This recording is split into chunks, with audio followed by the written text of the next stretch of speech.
இன்றைக்கி நாங்கள் கேஎஃப்சிக்கு போயிருந்தோம். எங்கேன்னு பார்க்குறீங்களா, நம்ம கோபிச்செட்டிப்பாளையத்தில் இருக்கிற கேஎஃப்சிக்கு தானுங்க. நானும் எங்கள் வீட்டுக்காரர் மட்டும் போயிருந்தோம்.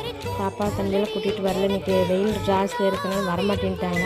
என்னடா கேஎஃப்சிக்கெல்லாம் போயிருக்கிறேன்னு பார்க்குறீங்களா, அது ஒன்றும் இல்லைங்க. இன்றைக்கி எங்கள் வீட்டுக்காரோட பர்த்டே செலிப்ரேஷனாக எங்களுக்கு பர்கர் வாங்கி தரேன்னு சொன்னாலும் வந்துட்டோம்.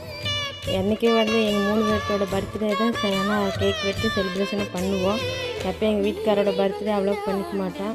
இந்த டைம் அவர் எங்கள் வீட்டுக்காரோட பர்த்டேக்கு செலிப்ரேஷனாக வந்து பர்கர் வாங்கி தரேன்னு சொல்லி கூட்டிகிட்டு வந்துக்கிறாரு. அங்கேயே நாங்கள் ஆர்டர் பண்ணி சாப்பிட்டு வீட்டுக்கு போகிறப்போ பையனுக்கும் பொண்ணுக்கும் வாங்கிட்டு போனோம். பாய்.